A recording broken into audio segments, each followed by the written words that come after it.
What is going on, everyone? Welcome to the Poke Office. My name is Colin, and today's video is going to be a little different than what I normally talk about. It's going to be talking about starting a Pokemon business in 2025.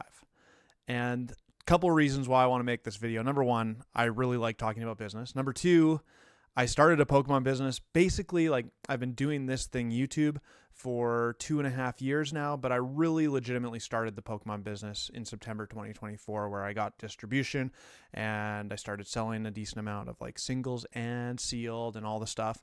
But number three, one of my favorite YouTube content creators is Danny Phantom, and he just came out with a video talking about getting distribution and how things are hard. There's always excuses to make. There's always challenges and roadblocks to go through.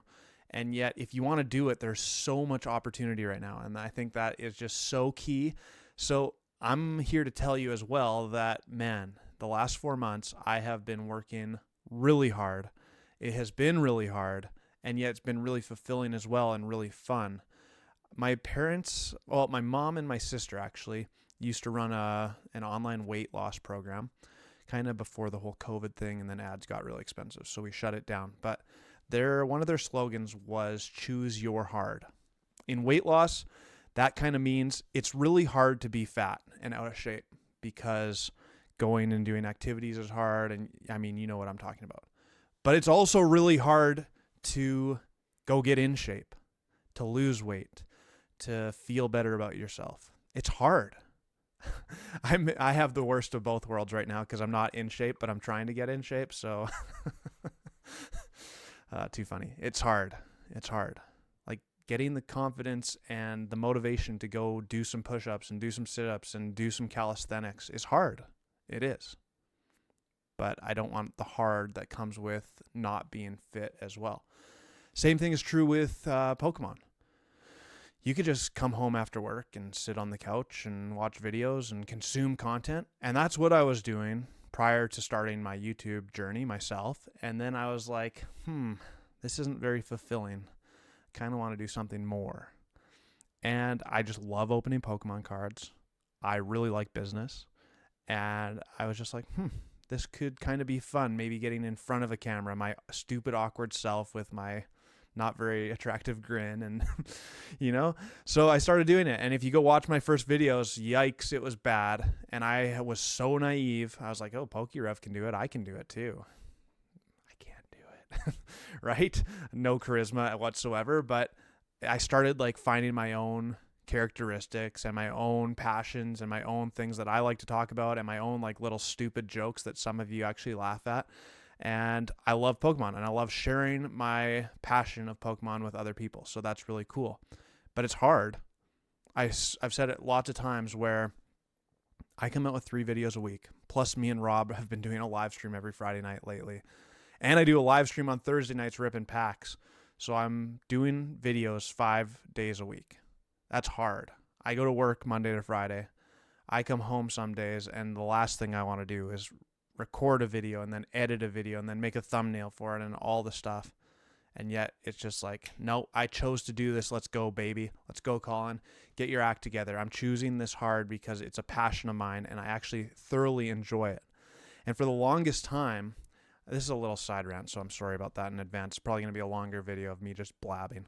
But for the longest time, I was putting so many hours in to this hobby with no pay, no nothing. It was just me having a good time, even though lots of it was really working hard. But not only was I doing the YouTube thing, but I was grinding. I was looking on Facebook groups, and I was looking on Marketplace for good deals, and then trying to build my reputation online, where I'd sell a little bit on eBay, and I'd sell in the Facebook groups, and I'd do claim sales, and I'd buy from people and start building those relationships. So many things. Claim sales take so much work. I used to come home from work on Friday afternoon, get my claim sale ready for Saturday morning / early afternoon, and then you're just responding to messages for the whole afternoon and packing up parcels and making sure you're sending the right cards to people, and people are negotiating prices with you. And half the time I had no idea, 3 people wanted a card, and I had to it's hard. There's a lot of hard towards it, right? So I don't know if you've ever done that. If you have, hit me up in the comments below. It's crazy, actually. And yet it's still part of the passion project of the Poke office where let's grow this thing into something. Let's grow this thing into something. And now one more little side rant. There was a video recently about me being an expert or something like that. And I am by no way an expert. Seriously.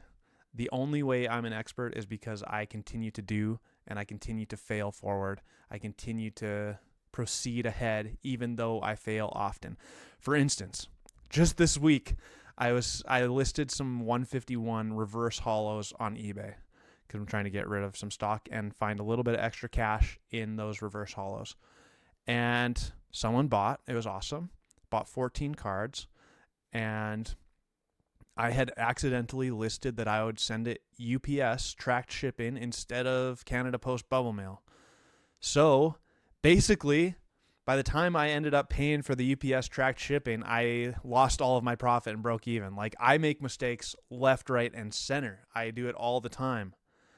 And then I went and fixed it, and the next guy who bought, I don't even know what happened, but the shipping was still all messed up. So my fix was still not fixed. You know what I'm saying? Like, it's just all about continuing to push forward. And even if you go one step forward and two steps back, it doesn't make any difference. You keep moving. You keep moving. That's what I'm trying to do. Even if I'm sick, I still make my 3 videos a week.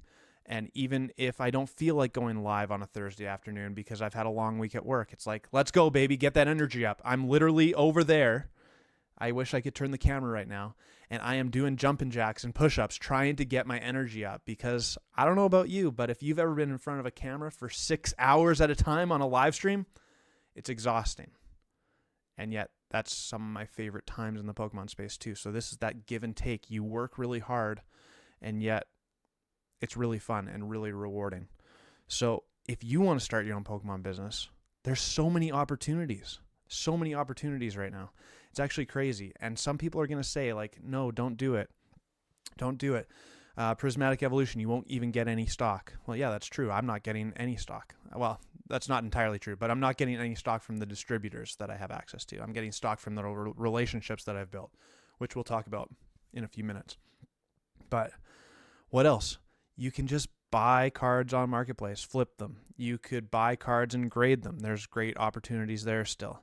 One opportunity that I've heard about, I have not tried it myself, so this is just an idea, but you buy PSA 9 cards, you crack them out of the slab, and you send to CGC, which is a little bit lighter grading scale, and get that pristine 10, and those sell for a lot more than what you paid for the PSA 9. Sounds like a pretty cool idea. You could do that. You could literally just be a Pokemon investor and slowly start to churn and burn your inventory as things start to gain profits. You could deal with bulk and make people decks. You could be a rip and shipper. You could start your own YouTube channel. There's so many opportunities in the Pokemon space. There's so many opportunities in the Magic, Gathering space, the One Piece space, like everything. You just got to get started and start failing and learning from your mistakes and continue going on with it. But Colin, I want to get a distributor, but I can't. Well, that's the exact way I was too. I was like, oh, wouldn't it be so awesome to get wholesale pricing? Yeah, it would be. But it's like, well, I'm not getting any anyways right now. So that sucks. But it's just one of those things where maybe I did it a little bit backwards.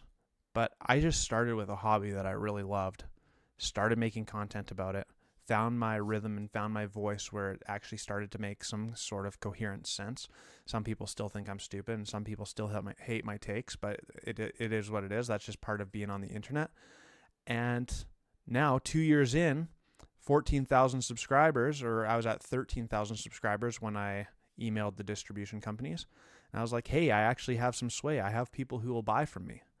Can we work something out? I know you typically want a bricks and mortar store. The distributors actually list on their sites for the Canadian distributors that they want you to have a bricks and mortar store. But I was able to, I have some power behind my name now. And I personally believe that's because I've continued to work hard at it. It's not because that I'm something special or that I'm better than anyone. It's just because I've continued to work at it, right? It's not like I have the most amazing, charismatic personality in the world. I don't. It's not because I bleach my hair and look like an idiot. That's not it, right? It's not that I self-deprecate myself all the time. It's just that I continue to put the work in. I'm a bit of a workaholic. And I actually pass up on a lot of things. I pass up on, heck, I've even been passing up on watching the Canucks games, for goodness sakes. And like, listen, 5 years ago, if you told me to miss a Canucks game, it wasn't happening. And now the live streams are on Thursday night. There's a Canucks game on Thursday night. I turn it on my TV over there and keep a little eye out on it, but I'm still in front of the camera too. So I have given up a lot to do this thing. So that's where that hard thing comes back in, which is crazy. But the cool thing is that two out of the 4 main distributors in Canada got back to me. And they were like, yeah, I think we could probably actually do something, because I think you can actually like sustain business and make some sales, and And here's where it gets really, really cool. On my Saturday video, so a couple days ago, I listed 4 cards for sale. It was like the Charizard from 151, the Milotic from Surging Sparks, the Gengar VMAX from Fusion Strike, and the Charizard from Obsidian Flames. I had 1 copy of each of those cards, and I put like a little flash sale on the site, and I just shot it out to during my YouTube video. Well, they all sold that night. That's pretty cool.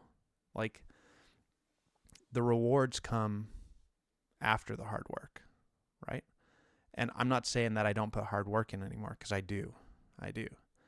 But I've put the hard work in for 2.5 years now, and the rewards are starting to come. Where, hey, I have these cards. I got them at a pretty good deal, because I look for deals still. Like, I'm still scouring the internet for Facebook groups and Marketplace and all the stuff, trying to find good deals so that I can make a little bit of profit.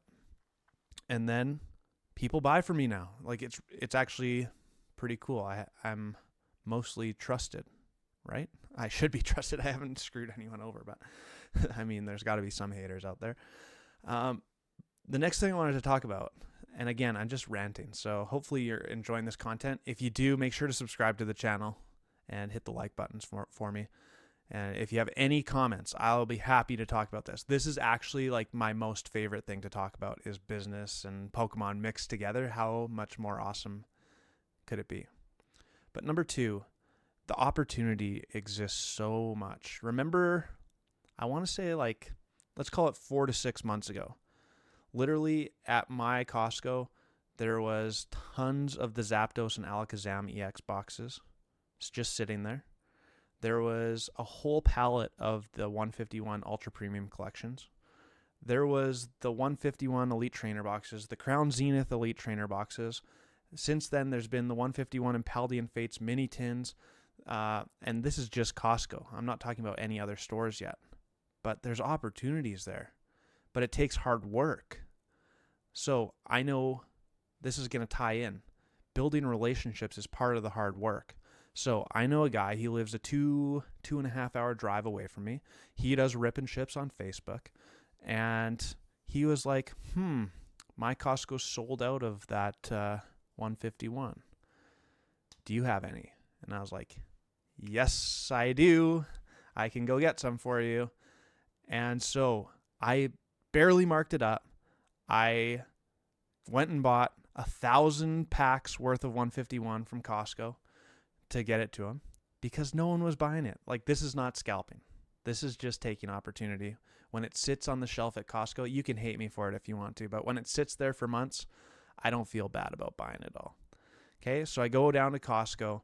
I have a PST reseller's license. That's the British Columbia sales tax, the provincial sales tax. It's 7%, so I get to save that on my purchases for all you who don't live here.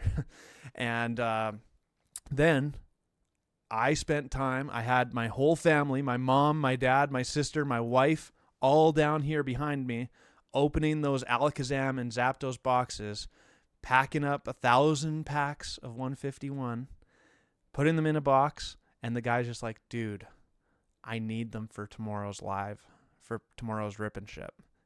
It's already 7:00 p.m. where I live. I have to work at 7 a.m. the next day. Well, 8 a.m. I get ready at 7. And I'm just like, YOLO, I'll come drive it to you. So I get in the car. I text my buddy Josh, and I was like, bro, we got to go on a little road trip tonight. And we do. And that trip, hey, it cost me 5 hours worth of travel time, 2 hours there, 2 hours back, plus like going to the bathroom and fueling up and all that stuff. Cost me myself 2 hours of packing and unpacking those boxes, plus the other 4 people back here helping me. So a lot of opportunity cost, and yet it continued. I made $600, I think. $600 of profit to do that work. Now, some of you might think that seems really stupid. And I think to myself, what else was I going to do that night? Sit on the couch doing nothing? No, I took that opportunity and I ran with it. And even though I didn't make that much money, I still made some money, and that continued to move my business forward. The same thing happened like 4 months ago, where I told you about a video where I sold 2 of my remaining 4 Evolving Skies booster boxes. I sold them for $825 Canadian each. So what's that? $600 American, roughly. And everyone was like, that was really, really stupid. And I don't disagree. I wish I still had those boxes, considering they're worth like $1,400 Canadian dollars now. But at the same time, my business needed money to continue moving forward. So why am I going to say that that's stupid? Like, you have to make hard decisions and hard choices to continue moving the business forward. I can't fall in love with the investments, which I've talked about before as well. Can't fall in love with any product I have. Everything is on the table for the right price.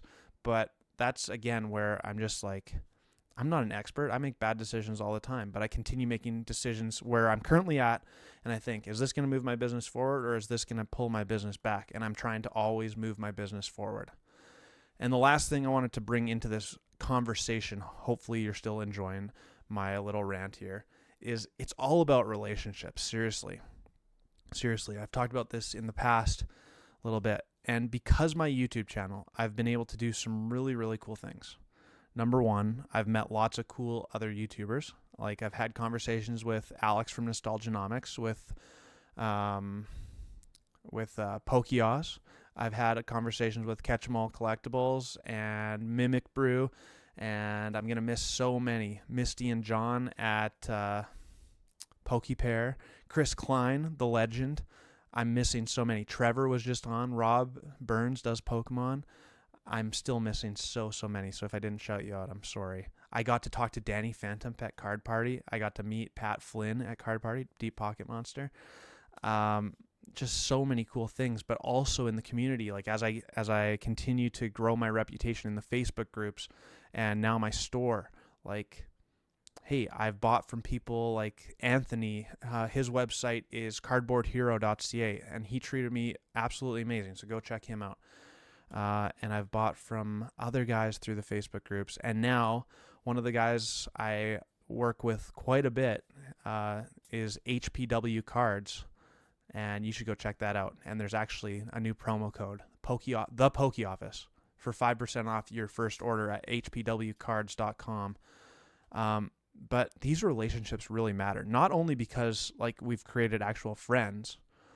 Like, I talk to these people on a regular basis. It's not just business. It's actually like, hey, we're interested in what each other are doing, which is really, really cool. But the business part of it as well, hey, I scratch your back, you scratch my back.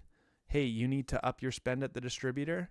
Well, here, take a couple thousand of my dollars and I'll buy some junk for you too, but I'm kind of expecting a little bit in return.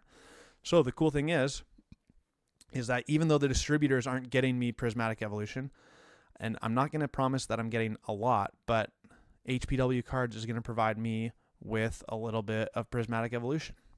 That's pretty cool, because I've been buying from them for a decent amount of time. We've built good relationships.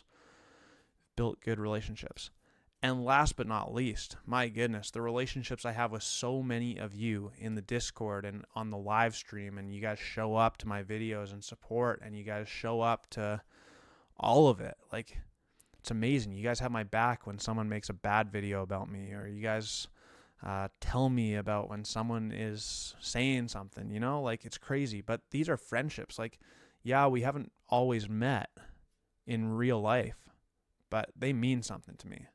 which is just so cool. There's so many opportunities in the Pokemon space right now. Brian at Pokemon says that a lot of stores are going to close down this year because the allocations are cut so thin.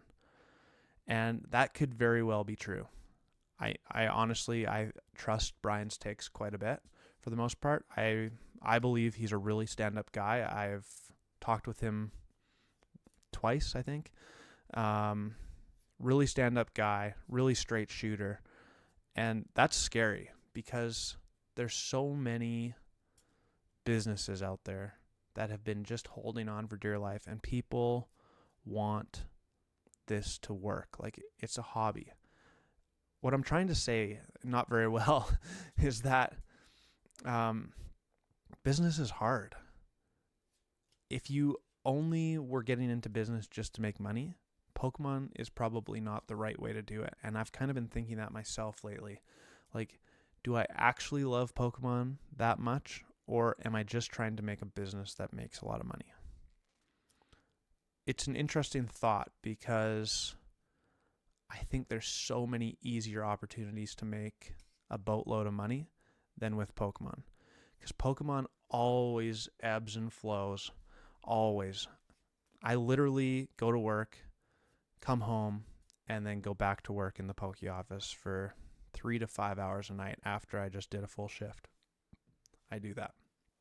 So I put a lot of hours in still, and I'm going to continue to do so.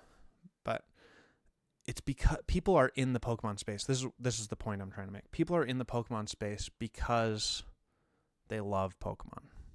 Sure, there's lots of scalpers out there right now. And sure, there's lots of people just like starting up stores or sports card stores buying Pokemon right now because it's so hot. But ultimately, the ones who I see as being extremely successful, they're not in it just to get rich quick, because Pokemon is not a get rich quick scheme. Pokemon is I love this for life, and I want to build the relationships and continue loving the hobby and make some money doing so. And I think that is really, really special. That's why I continue working at it. Don't get me wrong. I would love my business to be extremely successful. And I think you can do very, very, very well in Pokemon. The opportunities are boundless. But it also is extremely hard work. You ever watch those videos where Brian at Pokemon is just like packing for 30 minutes and he's talking over it? Voiceover. But that's actually his reality a lot of the time. My reality on Fridays after my live stream is me sitting here with my table over here, making sure that all the packages go into the appropriate boxes, and then the ones that need to be sent out get sent out with the appropriate stamps and the appropriate labels and all the stuff. It takes me a long, long time. Like that live stream, yeah, I'm live for 5 or 6 hours. That live stream cost me like for sure 10 hours, maybe even a little longer. There's a big cost to it. Let alone, I keep rambling, my goodness. This might be my longest video yet. But the last thing, I promise this is the last thing. Pokemon, you got to have some capital. I started my YouTube channel, and I kind of had given myself a $20,000 Canadian limit. And I started off, once again, at Costco. Everyone's going to just call me Costco Colin, which is terrible. I hate it. Don't do that, please. But I started off buying some of those 5 packs of Pokeballs, and each Pokeball had 1 Chilling Reign, 1 Evolving Skies, and 1 Fusion Strike. You can go back and watch my first video. That's what I was opening. I was just like, I'm going to rip some packs, baby. And it takes some capital. I got those on a good deal. They were on sale because no one cared about Pokemon at the time. They weren't selling. I mean, some people cared about Pokemon, but not here. They weren't selling. And that's the other part of the reason why I've been working so hard. Because, yeah, the Pokemon investors who just have a bunch of cash to throw at it, you can do that for sure. And I think that's a brilliant option if you just want the easy spend some money but not spend a lot of time option. But you're always going to spend something. You're either going to spend time or you're going to spend money. So I've chosen to spend some time trying to start with only a cap of $20,000 and then continue growing this thing.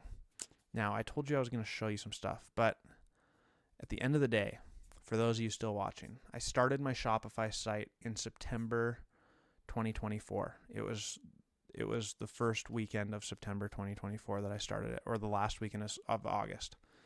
And I crossed $115,000 Canadian in sales on December 31st.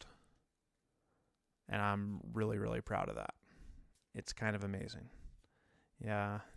For those of you looking for like me showing off, I don't care if you believe me or not. It doesn't make any difference to me. But I think if you look at anything I'm doing, I'm fairly credible. Right? Maybe I'll start being like Brian and having a credibility thing on every start of the video. Please don't let me do that. I don't want to be like that. But that means that if I continue that pace, just continue that pace with no improvements or no gains, that means that my store in 2025 would gross about $340,000. So I haven't come out with a goals video yet, but one of my goals this year, subject to change, of course, but one of my goals this year is to make $1 million in revenue on the Poke Office this year. So that means I need to triple the output. That seems really overwhelming to me, but at the same time, there's so many opportunities. So many opportunities. So I'm going to keep you updated. I hope you guys liked listening to me just talk about whatever. I'm also shuffling cards, so I don't know if that's going to come through on the audio. But $1 million Canadian, so it's only like 300,000 USD. I'm just kidding. But the exchange rate is absolutely terrible. 3 times the output is what I need to accomplish this year. I got a little bit of a team. My brother-in-law helps me. My parents help me. My sister helps me. My wife helps me. And I think we can grow this thing. That's kind of my hope. Well, not even a hope. It's my goal. So that's kind of where I'm at. And I'm going to continue looking for opportunities. I might try and take on some Japanese vendors. I might try and take on some Korean and Chinese Pokemon cards.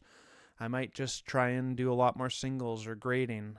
I might try and add another live stream to the channel. I might try and, you name it. There's opportunities. They're endless. They're endless. Back on the money thing for a second. I still have not spent over $20,000. Like, I should say that a little different. I've spent way more than $20,000. In order to do $115,000 in revenue, I had a lot of products, so I've gone through a lot of money.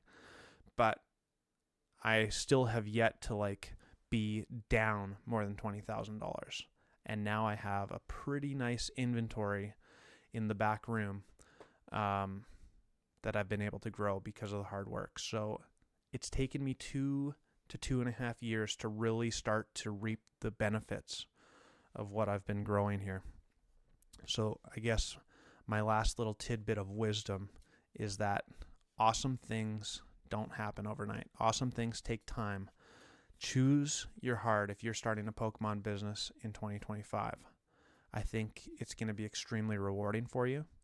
I think it's going to be extremely tough for you.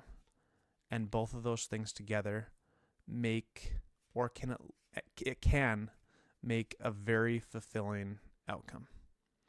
Anyways, hopefully you enjoyed the ramble. I've been talking for almost 30 minutes. It's got to be one of my longest videos yet. Appreciate you all. Leave any comment you want to down below. Hit the like button, hit the subscribe button. And if you want to hear more business talk from me rather than just Pokemon talk, I'd love to. So if you like it, let me know down in the comments. I'll see you on my next video soon. Peace!